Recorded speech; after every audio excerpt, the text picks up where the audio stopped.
Hi everyone, I'm Tisa Brown. I'm the Silviculture Performance Assessment Specialist with the Forest Science Planning and Practices branch under the Office of the Chief Forester. I'm going to provide a brief overview of the Free Growing Working Group and then review some of the 2022 reporting and survey updates. This presentation will focus on the rationales for these changes. For more details on how to implement the changes, please watch the What's New 2022 training videos. To begin, let's quickly review our current free growing framework. It's largely a mechanism to ensure stands are promptly reforested and put on the right path towards a desired future stand condition. Licensees are responsible for regeneration activities up to free growing. They are reimbursed for this work through the appraisal system. Licensees need to achieve stalking standards defined in their forest stewardship plans. Silviculture surveys assess compliance with these standards using well-spaced, free-growing tree counts. The stalking standards are typically linked to sawlog timber objectives. Now, there are some problems with the current free-growing framework. One, it doesn't always result in full rotation management. It creates two groups of silviculturalists. We have licensee foresters establishing stands and government foresters maintaining and possibly treating these established stands. This framework doesn't foster a decision-making process that includes possible future treatments like commercial thinning. It encourages licensees to focus on achieving free growing versus long-term objectives. Two, it's also problematic because licensees can start viewing silviculture as a cost versus an investment, and the current framework doesn't create incentives to manage to targets. Three, there are also issues with the survey itself. It was largely designed to measure compliance versus starting our provincial young stand inventory, so we're not fully meeting the data needs of our various program areas. Four, the next point relates to non-timber objectives. If we're trying to create wildlife habitat or a wildfire resilient landscape, planting 1,400 stems per hectare and assessing well-spaced trees doesn't necessarily help us. We're going to need to rethink regimes and metrics. My last point relates to cumulative checks. The current framework allows for single block or multi-block standards, but probably 99% of BC standards are single block. And with a single block stalking standard, there are no cumulative landscape checks. The Free Growing Working Group was established to address these problems. The group's purpose is to review the current free growing framework in BC and to assess the data needs of all provincial programs that currently use or may benefit from information collected during silviculture surveys. The group will use this review and assessment to provide options and recommendations for potential enhancements that will better support stand and forest level information needs. Finally, the Free Growing Working Group will redesign or improve the current free growing policy, which is incredibly exciting. We have now completed the data needs assessment. We consulted with various internal government programs like carbon, wildlife, wildfire, forest health, growth and yield, and forest investments. The high-level conclusion of this report was that our data collection needs to expand beyond measures of compliance to truly begin our provincial inventory and meet the requirements of the various program areas. We repeatedly heard that we should simply collect what's there and leave the categorization of the data up to the program areas. At a more detailed level, we saw that certain data elements are required by most or all program areas, but they are not collected or are not fully collected. A great example on the slide is total density by species. Then there are other data elements that are collected but are hardly used by the program areas. Again, on the slide, I'd recommend looking at the well-spaced species composition. Over the past 6 months, we've been working to address these gaps. Overall, we recognized approximately a dozen changes that could be made to the surveys manual to address the feedback of the data needs assessment. The surveys manual, the FS 660, and the field cards have now been updated to reflect these changes. They are all available on the BC Silviculture Surveys website. I have also posted multiple What's New training videos explaining how to implement the changes and how to fill out the new plot cards. For timing, there will be a 1-year transition period. During 2022, these changes will be highly recommended, but they will remain optional.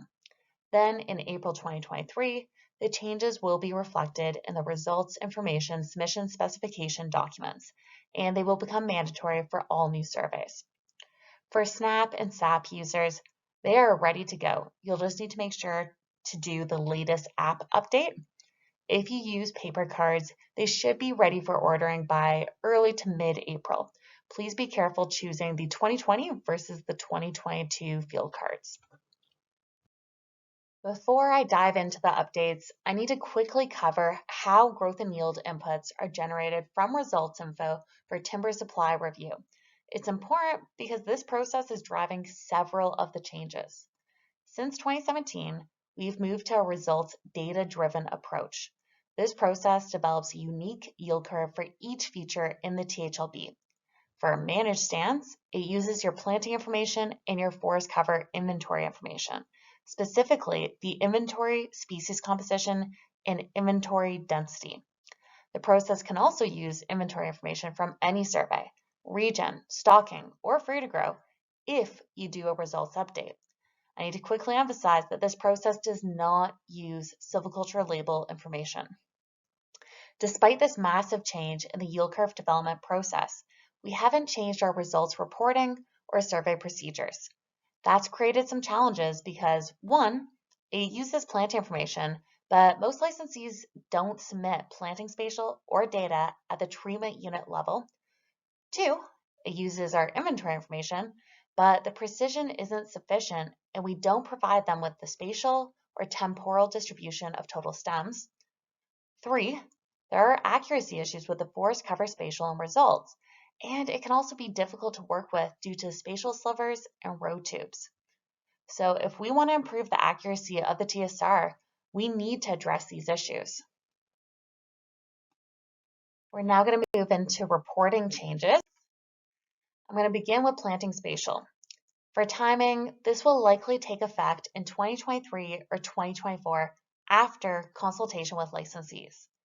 Right now, planting spatial is only required for government-funded activities, but we would like to make it mandatory for licensees as well. Willots will be exempt. This was ranked as the highest priority change for almost all program areas. So why is that? Well, if we had planting spatial, we could better track the deployment of improved stock, monitor climate-based seed transfer, understand where enhanced basic silviculture has been applied, and link forest health to seed use. It would also improve the yield curve development process. Without spatial, the process uses generalized forest cover data at the opening level from the VRI. With spatial, the planting treatments could be linked to the forest cover inventory strata.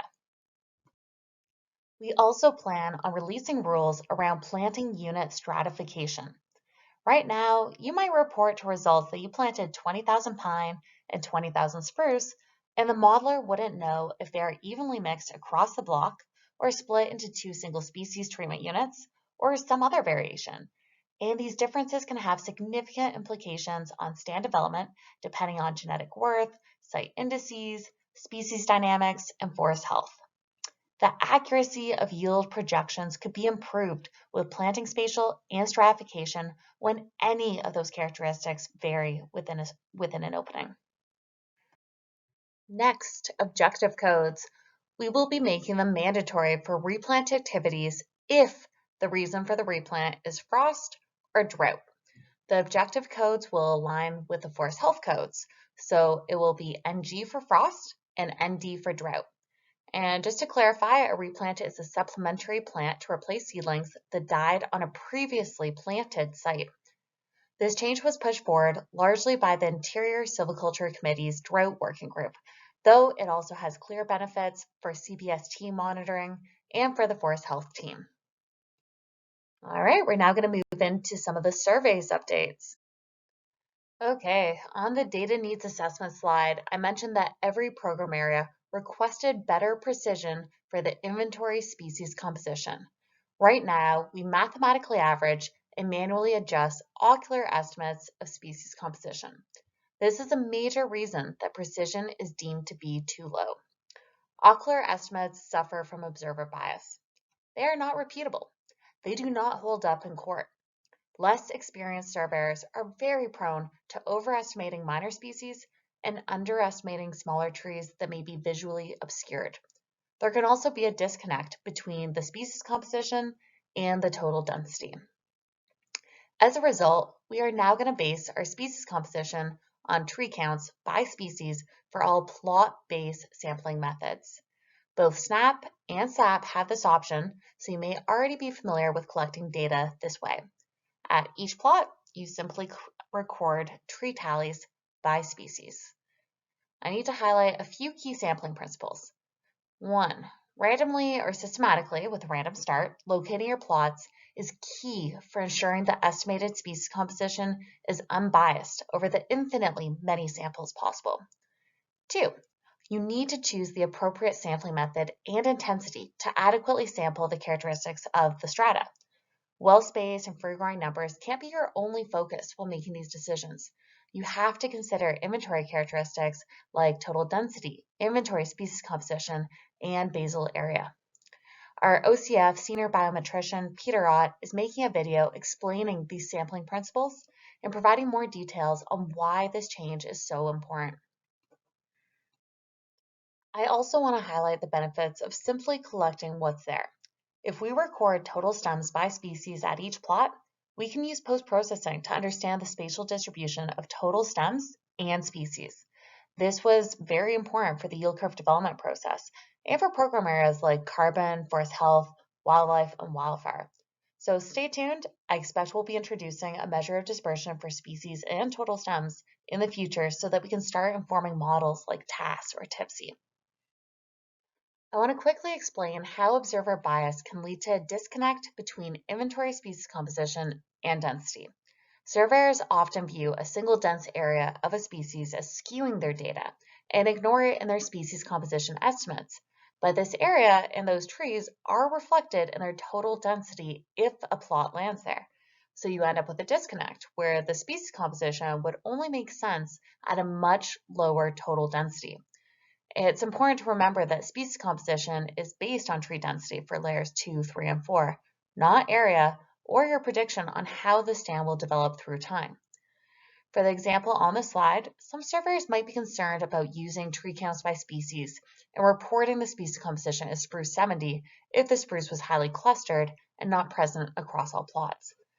But again, it's important to recognize that all the program areas want is to simply collect what's there and to not make inferences on stand development. And down the line, we'll be able to capture that spatial distribution with measures of dispersion. Moving on, the next change also aims to improve the precision of the inventory species composition. We currently round it to the nearest 10%, reducing the precision. So going forward, we're going to stop rounding and report species composition to the nearest 1%. This allows us to capture minor species that can be valuable for non-timber program areas like wildlife. Under the 2020 manual, inventory species composition was based on density for layers 3 and 4 and volume for layers 1 and 2. The 2022 manual instead bases species composition on density for layers 2, 3, and 4 and basal area for layer 1. We are trying to base our species composition on actual measurements versus estimates to remove the subjectivity. And that wasn't going to work with the old guidance because we don't actually measure volume. We do, however, measure basal area, but only for trees greater than 12.5 centimeters dBH. So that excludes layer 2. I then checked with FAPE, the Forest Analysis and Inventory branch, about their preferences for the VRI, the Vegetation Resource Inventory. And they actually indicated that species composition is based on relative basal area for older stands in the VRI, not volume. So this shift will actually better align us with the VRI. Okay, next we're going to talk about germinants and total tree tallies. We are introducing a definition for germinant in the survey manual. A germinant is a 1-year-old tree that is under 10 centimeters and not planted and not well spaced. If it's a 2-year-old tree, size does not matter. It's a tree, not a germinant. And if it's greater than 10 centimeters, age doesn't matter. It's a tree, not a germinant. If it was planted or if it is well spaced, it should be counted as a tree, not a germinant, so size and age do not matter. So why does this matter? Well, going forward, we are going to exclude germinants from our total tree tallies. Now, if you'd like to collect germinants, you can. You'll just do it separately from total trees. There already is a germinant field in SNAP and SAP, and we've now created one in the FS 658. This can be really helpful if you're doing a natural regeneration assessment or a survival survey, so you can understand how well-spaced and total tree numbers could potentially change with time. So if we are trying to improve the precision of the inventory information, why are we making this change? Well, the program areas viewed germinants as being inconsequential, highlighting their size and low survival. They also recognize the difficulty in identifying species for the little 1 to 3 centimeter buttons. Given they were okay with it, we were in favor of this change since it'd speed up surveys and offset some of the other changes. We also thought it was more useful for surveyors and foresters to collect this information separately when applicable. I'm now going to cover inventory tree counts when you have high plot density. Right now, in these situations, you're still technically expected to count every single stem. However, you do have some wiggle room given the 20% precision standard. As a result, many surveyors would realistically count in 10s or 20s or do a quarter plot swing and multiply it out. We are now going to provide some concrete guidance in the manual. If you have 50 trees, all species combined, in your 3.99 meter plot, and this excludes germinants, then it is reasonable to estimate by species your total tree tally. This is viewed as a reasonable update because there's fairly minimal impact to long-term outcomes when yields, when you hit densities around 10,000 stems per hectare. Given the reduced impact, we are also considering changing the 20% precision standard for high density stands. Next, we have inventory and silviculture heights. In the past, if you were surveying in the active growing season, you would measure to the last completed year's growth. For indeterminate species, that can be really tricky. It also doesn't work if you're using remote sensing. So we're changing it. Now we are going to measure to the top of the tree regardless of the season. We are going to include that in-season partial growth. We're also trying to make heights and ages simpler by removing all wording around dominant and codominant trees. I've had some surveyors think the entire inventory label is meant to be reflective of dominant and codominant trees, which is incorrect. It's supposed to reflect everything. I've also seen a lot of confusion when the leading or secondary species is in an intermediate or suppressed crown position. So to fix this issue, surveyors will now measure height and age on the tallest, healthy, living tree in their plot for the stratum's leading and secondary inventory species. Dispersed retention will be excluded. It is acceptable to visually determine the tallest tree, but that tree then needs to be physically measured. Moving on, we'll now talk about silviculture heights and ages. In the past, you were expected to select an average, well-spaced, or free-to-grow tree and record its height and age. It was not linked to species. So you might measure a 5-meter fir in your first plot, a 6-meter larch in your fifth plot, and a 1.4-meter subalpine fir in your ninth plot. You then average these measurements out and report it as 4.1 meters to results. In results, it would show in the top row of the species table. Given how it's displayed, it would then be possible to mistake it for being the free-to-grow fir's average height versus the average across all species. Overall, this was very confusing. These heights weren't being used by any program areas, and it's really not helpful for audits since it's not linked to species. As a result, many licensees have been ignoring the manual and submitting heights and ages for every free-to-grow species. So to fix it, we are going to link silviculture heights and ages to species. At minimum, it will now be mandatory to report the average height and age of your leading silviculture species. If you are unsure of the leading silviculture species, you may need to collect heights and ages for more than one species. You can also continue submitting heights and ages for all species to results. So for this example, the silviculture height would likely change from 4.1 meters to maybe 5 meters if that was fir's average free growing height. Next, site indexed. In the past, we did an inventory site index and a silviculture site index. The inventory site index was associated with the polygon component, and it got reported to results. This will continue to be mandatory, but the silviculture site index wasn't ever transferred to results, so it wasn't being used by the government in any way. As a result, it will no longer be a required component of the silviculture label. Next, forest health. Previously, forest health reporting was only mandatory for the free-growing forest cover update. So when there's 0 incidents and results, the forest health team doesn't know if there's truly no problem or if there is an issue, but it wasn't identified or reported. Given the amount of challenges that we're facing to get our seedlings to survive, Heat Dome 2021, they need to understand what's going on. We're also moving seedlots to new areas with CBST, and we need that feedback loop on how seedlings are performing. So in 2023, it will become mandatory to report forest health information when submitting a forest cover update associated with regeneration delay. This change will impact your forest health data collection and reporting, but it will not impact your well-spaced tree determinations. We are not developing region delay specific thresholds. Also, the free-growing damage criteria can't be applied because they are not designed for young trees. So you'll continue following the guidance that's already in the survey's manual. Don't take a tree as well spaced if it has damage that will later make it NFG, like a canker on the main stem. In terms of data collection, we're aiming to report all affected trees. Does the tree have damage? Yes or no? If yes, what is it?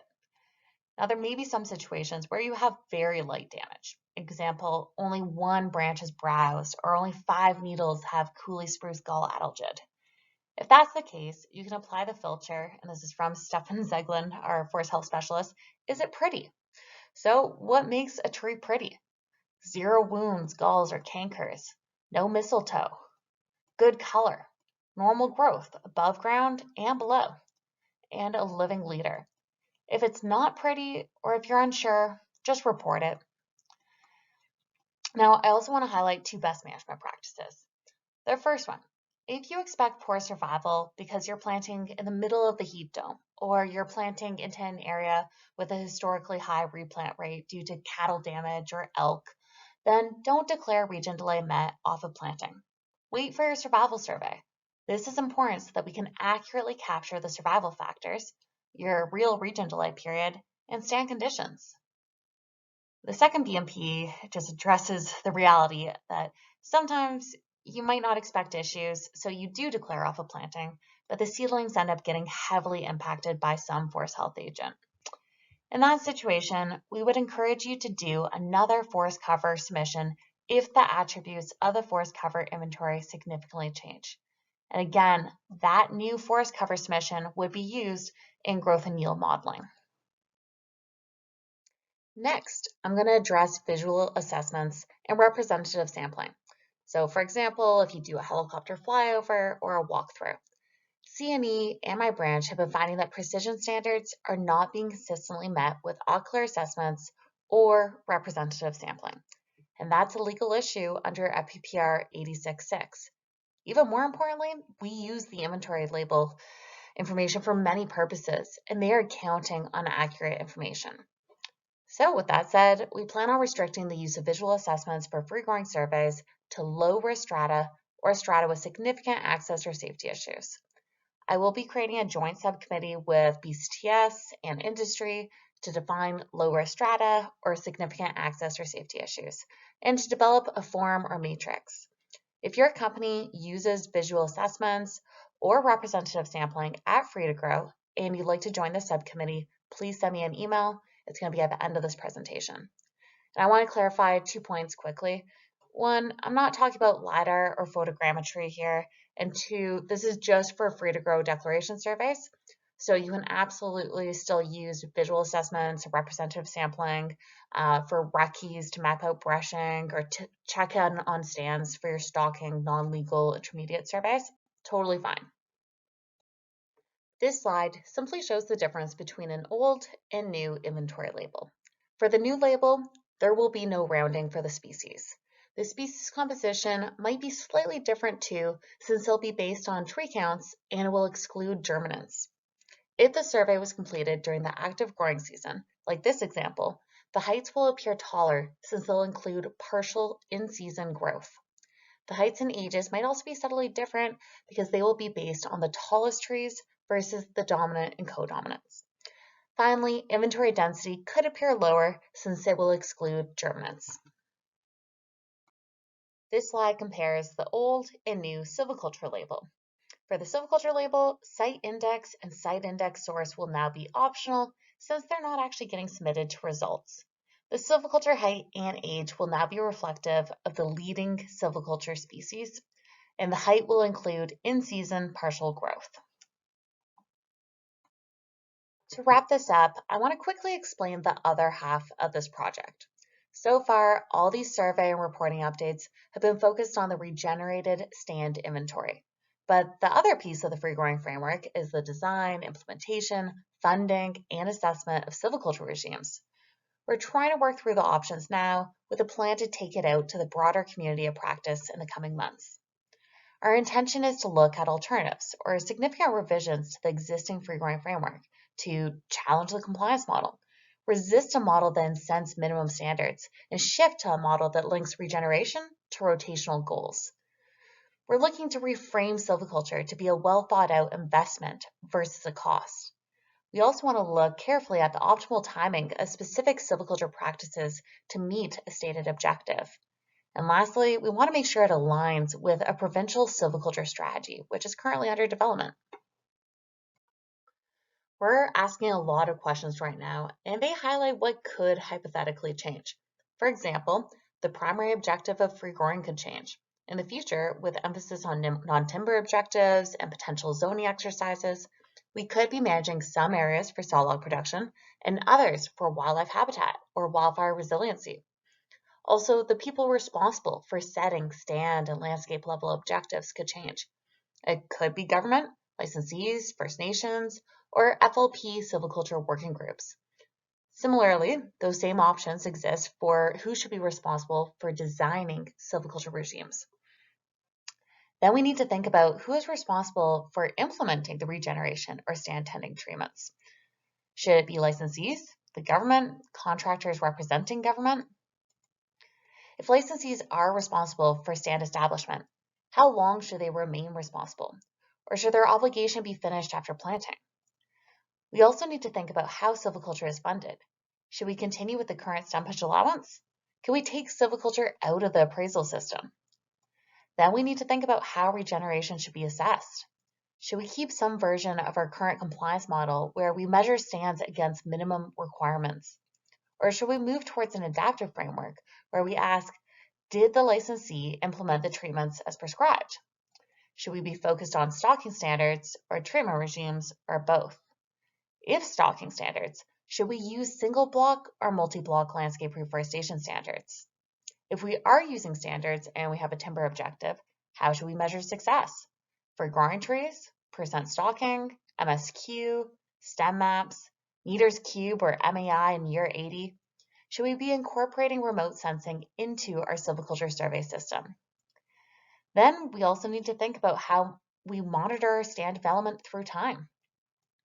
Right now, we're trying to work out what changes are realistic or worth considering and how they could fit together. That does shrink the list of options, but there's still clearly many possible approaches when you consider all those multiple combinations. We're trying to come up with a few potential options, and we're starting to examine their strengths, weaknesses, and implications. If you have any questions and would like to learn more, feel free to reach out. You can contact me at the email listed on this slide.